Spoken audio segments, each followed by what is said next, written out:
Horror story in Hindi. Gopi Nagar का गांव बहुत अमीर है। यहाँ के लोग सिर्फ अपने काम से मतलब रखते हैं। ऐसे ही लोगों को मतलबी कहा जाता है। यही गांव में पीपल का एक पेड़ है जो बहुत ही घना है, जिसके नीचे चबूतरा बना हुआ है।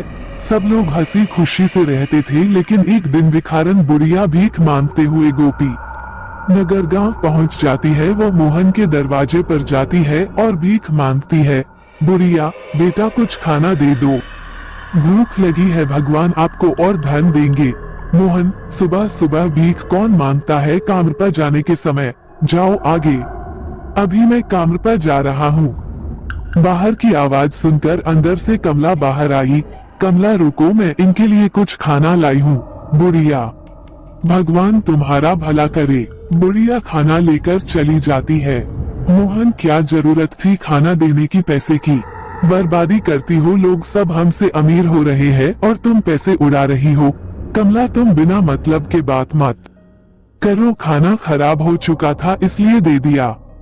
खाना लेकर भिखारन बुढ़िया पीपल के पेड़ के नीचे चली जाती है। खाने को खोलती है तो उसमें से बदबू आती है।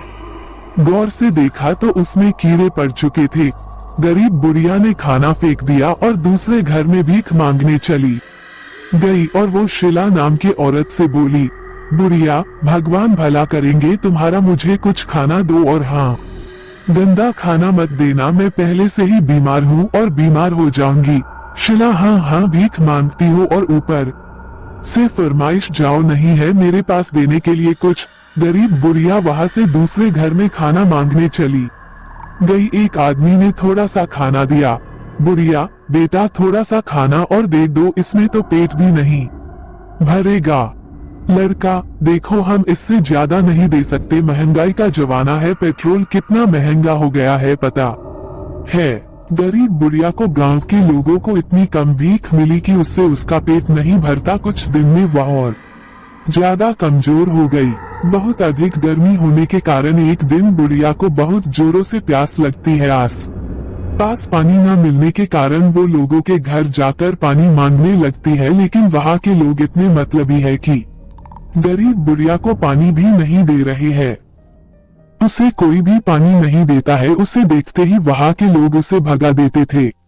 लोगों के घर जाकर वो बहुत थक चुकी थी, लेकिन उसे एक बूंद पानी पीने के लिए नसीब नहीं हुआ। चलते चलते वो उस पीपल के पेड़ के नीचे जाकर बैठ जाती है। कुछ देर बाद बीमारी और पानी न मिलने के कारण बुढ़िया की वहीं पर मृत्यु हो जाती है। बुढ़िया की मृत्यु हो जाने के बाद वहाँ अजीब अजीब सी घटनाएं होने लगती है।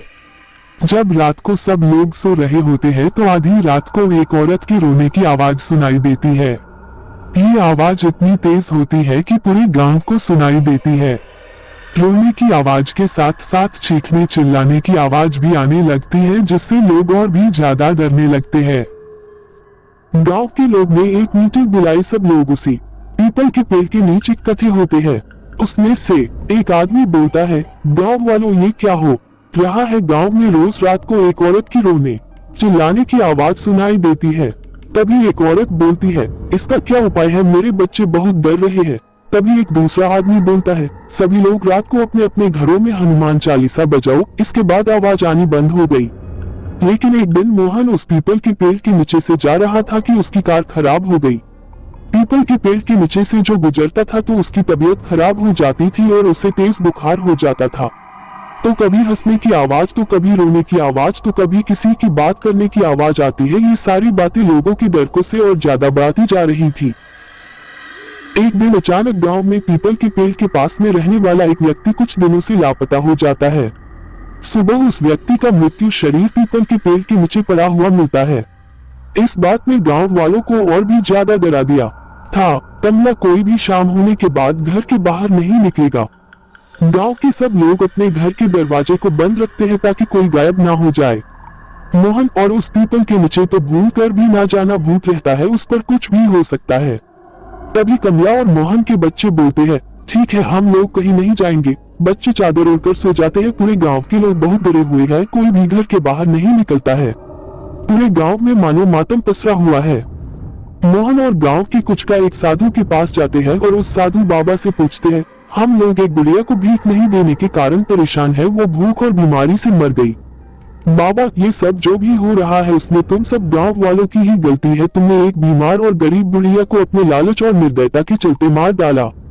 तुम लोग उसे 2-4 रोटी भी नहीं दे सके, जिसके कारण उस गरीब बुढ़िया की जान चली गई और वो अब अपना बदला ले रही है। गांव वाले डर जाते हैं और साधु बाबा से पूछते हैं, क्या इसका कोई इलाज नहीं है बाबा जी? बाबा हवन पूजा का इंतजाम करना होगा, तब शायद कुछ हो सकता है। तब सभी गांव वाले बोलते हैं कि ठीक है, हम सब तैयार है। हवन पूजन शुरू हुआ। साधु मंत्र उपचार से चुड़ैल प्रकट हुई। चुड़ैल ये साधु, तुम क्यों इस मामले में पड़ रहे हो? तुम अपने रास्ते चले जाओ वरना तुम्हें भी मौत मिलेगी।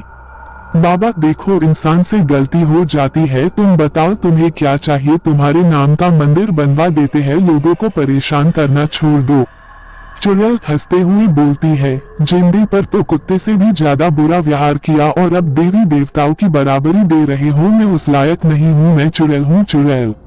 बाबा कुछ तो उपाय होगा जिससे कि तुम गांव वालों को छोड़ दो। चुड़ैल एक उपाय है, इन सब पापियों को गांव छोड़ना पड़ेगा वरना सब मारे जाएंगे। और साधु तुम भी चले जाओ, क्योंकि गुनहगारों के साथ गुनाह भी मारे जाते हैं। इस गांव को मेरा श्राप है कि जो भी इस गांव में रहेगा वो मरेगा जैसे मैं मरी थी। ये बोलकर चुड़ैल गायब जो जाती है और साधु गांव वालों से बोलता है, इसका कोई इलाज नहीं है, जब तक वह अपना बदला नहीं ले लेती वह शांत नहीं होगी। धीरे धीरे लोग बीमार होने लगे और बीमारी बढ़ती जा रही थी, जिसके कारण गोपीनगर वालों को उस गांव को मजबूरी में छोड़कर दूसरी जगह जाना पड़ा। लोगों की एक गलती के कारण अपना अपना घर, अपनी जमीन जायदाद सब छोड़कर जाना पड़ा। ये गांव अब सुनसान पड़ा है, यहाँ अब तो ना कोई आता है और ना ही कोई रहता है। इसलिए हमें कभी भी घमंड और निर्दयता से हमें किसी का अनादर नहीं करना चाहिए।